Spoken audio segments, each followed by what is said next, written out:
The greatest American president of all time is Donald J. Trump, is still something some people believe. Now, I don't want to discount the growing number of people who think he's literally the worst one ever, but best or worst, it's really only 45 guys. I mean, it's like being the best golfer. You just got to be better than like 43 white guys and one half black guy. Big deal, right?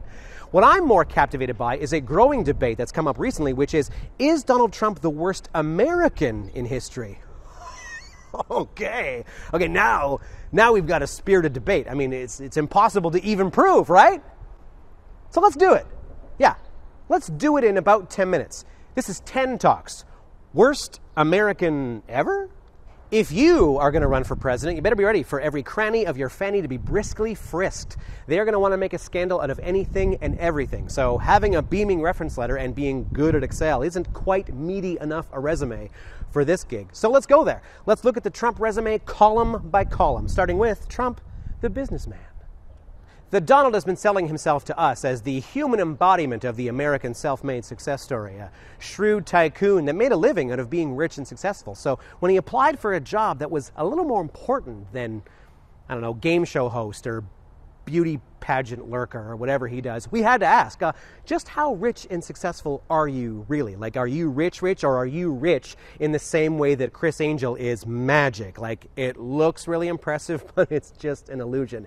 And when the answer he gave us was about as believable as a 17-year-old boy telling us about all the sex he totally had with real women that are totally real, really, we had to go digging. And fun twist, not only is he not the towering success that you and I and Kevin McAllister thought he was, but he tanked many of the things that he embossed his name on, including casinos, somehow. Quick math, based on the hundreds of millions that his father and other investors gave him over the years, and the 4 bankruptcies, countless failures, and lawsuits that he then turned that money into, Donald Trump has lost more money. He has flushed more currency down his golden toilets than any private citizen in history. To give you some perspective of the contrast between the reality and the projection, consider Wilt Chamberlain. Wilt Chamberlain told us that he had sex with 20,000 women over the course of his life. Now imagine we all found out that Wilt Chamberlain not only was still a virgin, but he only had a vague idea of where the vagina even was. So while Donald Trump was telling us he was the greatest businessman of all time, he was actively becoming literally the worst one ever. So, Donald Trump, the businessman? F-. So what about Donald Trump, the father? Okay, I went on a deep dive to try and find him saying nice things about his kids, and occasionally he will say nice stuff about Don Jr. He really likes things that have his name on them. But he also said some really super unsavory things about Tiffany. Don't Google it. So those two kind of cancel each other out. After all my research, this is the most beaming and sincere thing he's said about any of his kids. I've said that if Ivanka weren't my daughter, perhaps I'd be dating her. You know. Oh, it's so weird. Look, I know that's supposed to be a compliment, but it feels more like something you'd hear in a courtroom. Donald Trump, the father, D-. That's generous. My adorable family has this nice quirk in where they find happiness on their second marriage. Now, I'm not divorced, but obviously I'm not against divorce. Now, Trump is on his 3rd marriage. That means he must be really good at it by now, right? Well, if you had these two over for dinner, would you be thinking, get a room, Jack and Rose? No, you'd be working the words marriage counselor into the conversation as much as possible before it was obvious. And let's not mince words here. 26 sexual misconduct charges, 3 marriages, and too many sexist and derogatory comments in public to count. Donald Trump, the husband, is way more Cosby than he is Huxtable. F-. What about Donald Trump, the person? How does he rank as just a regular, red-blooded human being? Let's think of some of the things we typically associate with a good human being. Bravery, honesty, empathy, generosity, kindness, respect, stuff like that. Let's see how he did. Empathy. We can go straight to John McCain for this one.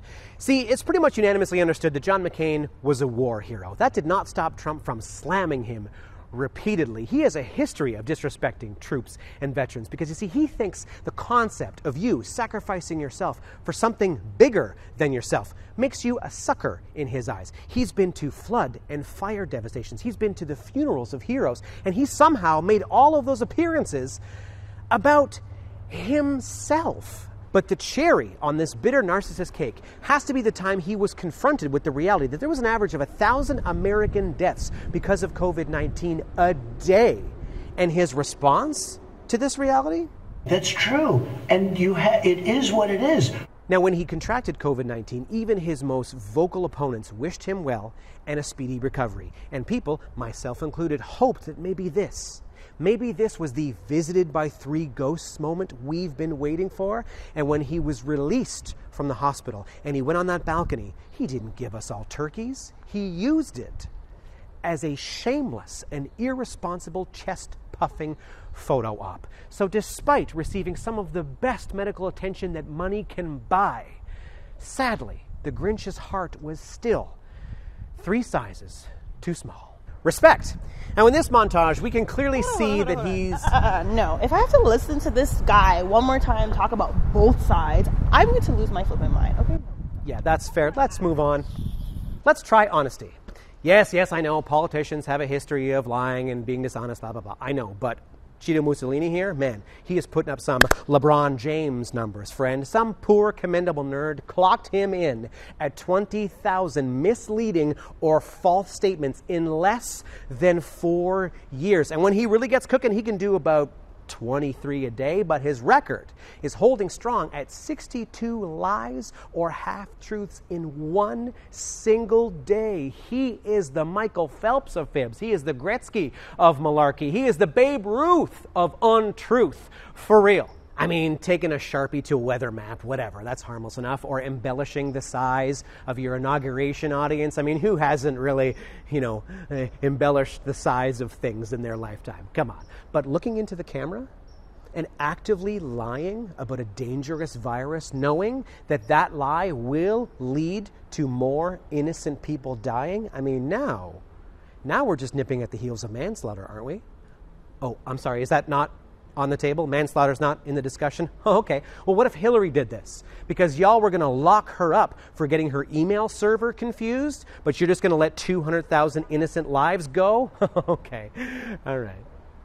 Okay, we get it. You think Donald Trump's a bad president, blah, blah, blah. Take a number. You haven't proved your point.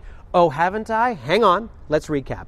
Lousy father, not a great husband, and as far as a businessman goes, possibly the worst one ever. So what that means is, feasibly, we could take a map of the USA, blow it up real big, put it on the side of a barn, if you can, and then take 50 paces back, spin yourself around with a blindfold and throw a dart. Thwack!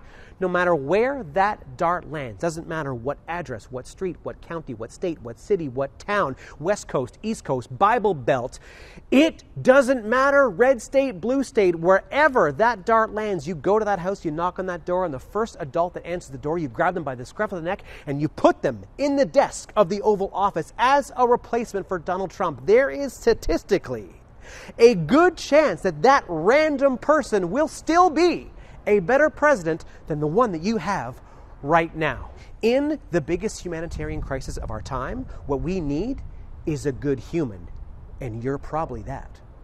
Look, I don't know your life, but in my life, this has been the worst year that has been met with the worst leader possible. And when you put those two things together, what you end up with is the worst American ever.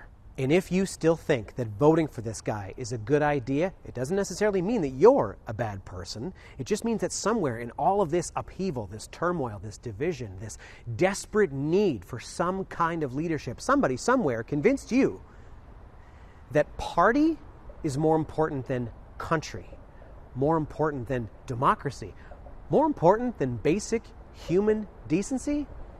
Come on. I know that you know that that's not true. And if there was any justice left in this year when we desperately need a win, on November 3rd, Donald Trump would receive a vote for every single person he's ever truly cared about. One vote from himself for the worst American ever. This has been 10 Talks.